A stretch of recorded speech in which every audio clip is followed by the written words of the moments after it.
20 from the rete testis, 15 to 20 slender ductules arise and merge into a single muscular duct called epididymis.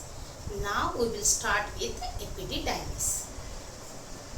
Epididymis is singular. Epidydymidis is its plural. Epi means upon. Didymis means testis. Epi means upon. Didymis means testis. Why it is so called upon the testis? Because its location. The epididymis is present posterior to the testis, partially encircling it, partially covering it. This much is epididymis.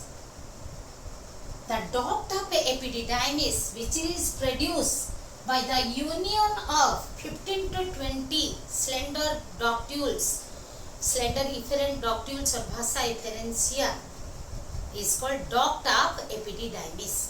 But this duct of epididymis is present making the coil.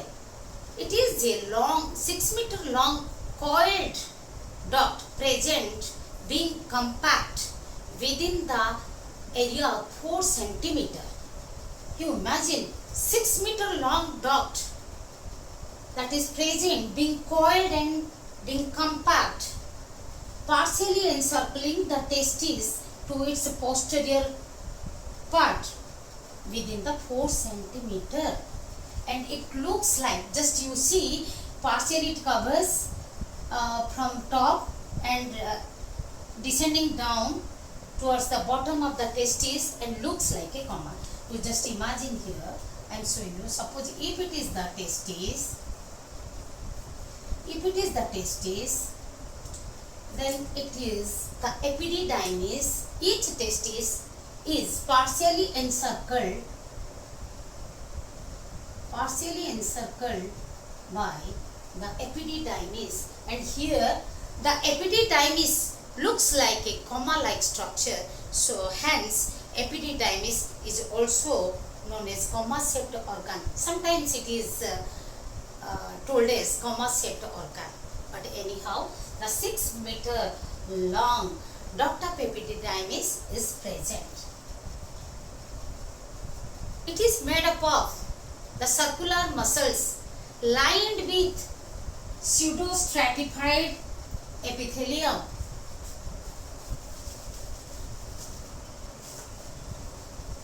Made up of pseudostratified. What is the anatomy?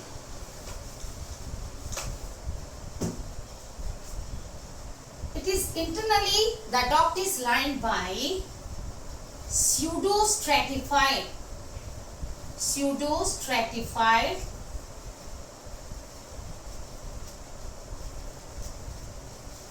columnar epithelium,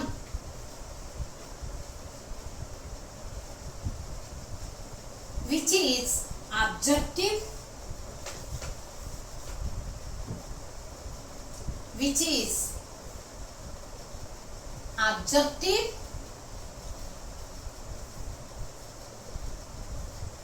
as well as secreting.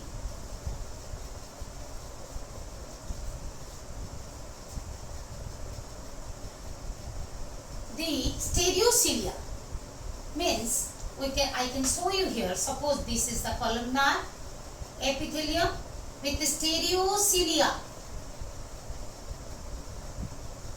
Means this is not exactly cilia. They do not move, they do not beat. This stereocilia is present to increase the surface area for reabsorption. When I will explain the function of the epididymis, I will clear it about how the epididymis reabsorbs and what, and about the secretion also. It is a narrow, muscular, coiled, compact duct formed of union of vasa efferentia Now let us discuss the function of epididymis, but still another thing.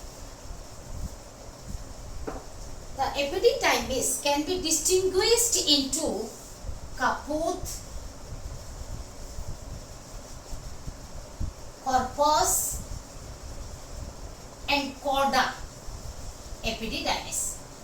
This much portion, where the slender ductules, efferent ductules or vasiparencia arise and unite or merge into a single duct. You see, here is the single duct is formed by the union of these slender ductules. Here the wider portion of this epididymis is called caput, caput or head epididymis, head of the epididymis or caput epididymis. Then the narrow portion, narrow part of the epididymis is called corpus epididymis, which is also known as body. And the bottom portion, bottom region of the epididymis is known as cauda, means tail. Cauda means tail, cauda epididymis. Now we will discuss the functions of epididymis. What are the functions?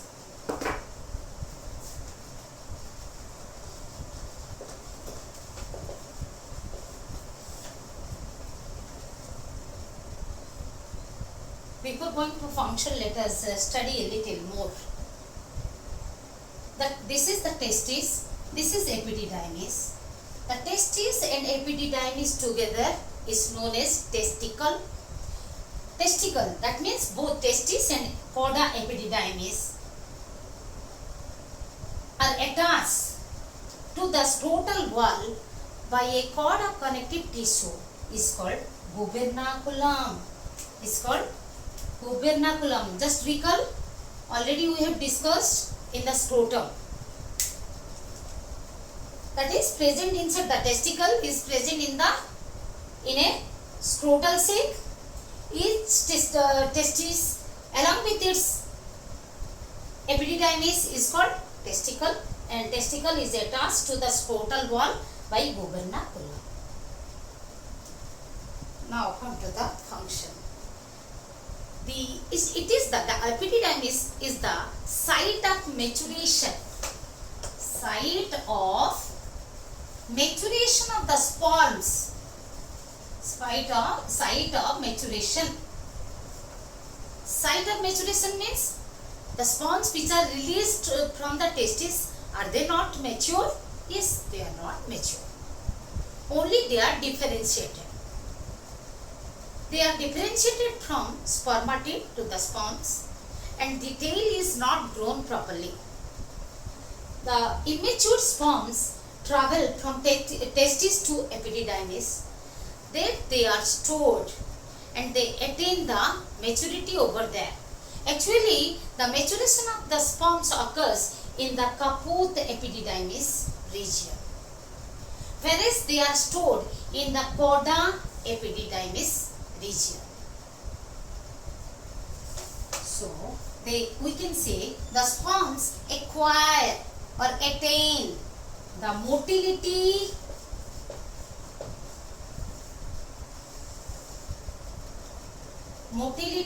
and ability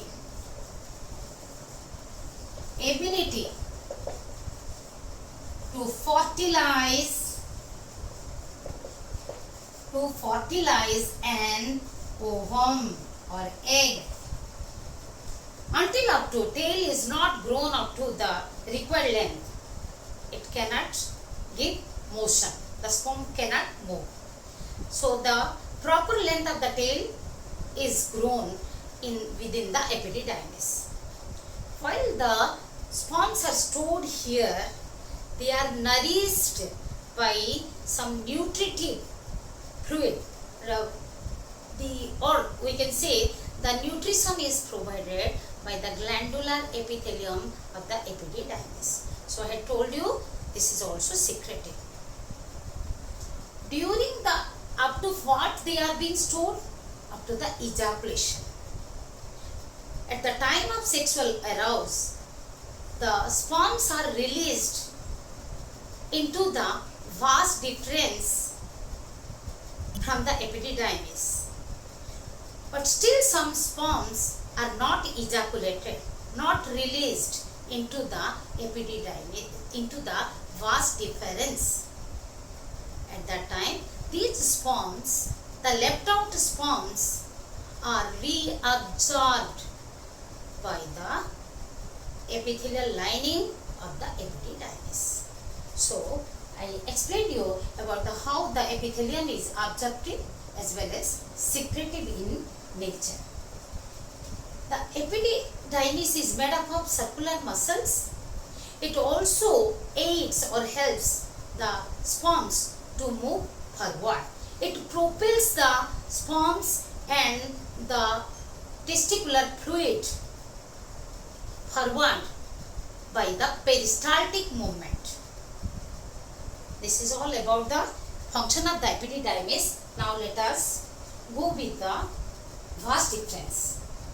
As I told, the vas deferens is arising from the cauda epididymis, or we can say cauda epididymis. From the end of the cauda epididymis, the vas deferens arises. Or you can see the cauda epididymis leads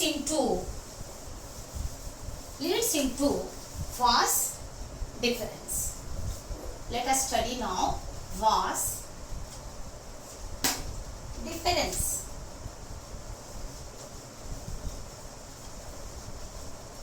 The plural is vasa. Plural is vasa deferentia. When we are writing the plural, the S is replaced by TIA. So, the plural of vas deferens is vasa deferentia.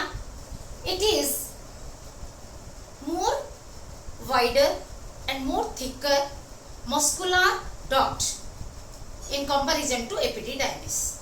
Its length is about 45 centimeter. It leaves the scrotum and enters into it. It is ascending. The vas deferens ascends posterior to the epididymis and leaves the scrotum and enters into the abdominal cavity through the inguinal canal, becoming the part of the spermatic cord. This is the spermatic cord which holds the blood vessels, artery, vein, lymph vessel, nerve, etc. Even the vas deferens is also the part of the spermatic cord. It connects vas deferens in each testis. Vas deferens connects the epididymis to the ejaculatory duct.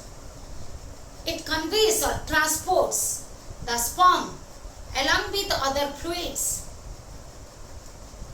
into the ejaculatory duct, from the epididymis into the ejaculatory duct at the time of sexual arousal or at the time of ejaculation during the sexual arousal.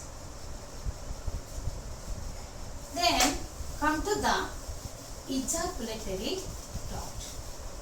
Remember one thing, the vas deferens, or also known as ductus deferens or deferens ducti, but it is more wider and more thicker than the epididymis.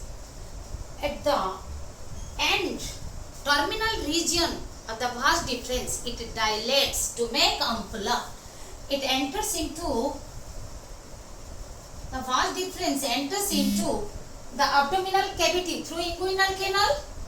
Then it dilates, means swollen. It dilates to give ampulla, and with the union of duct of seminal vesicle. This is seminal vesicle.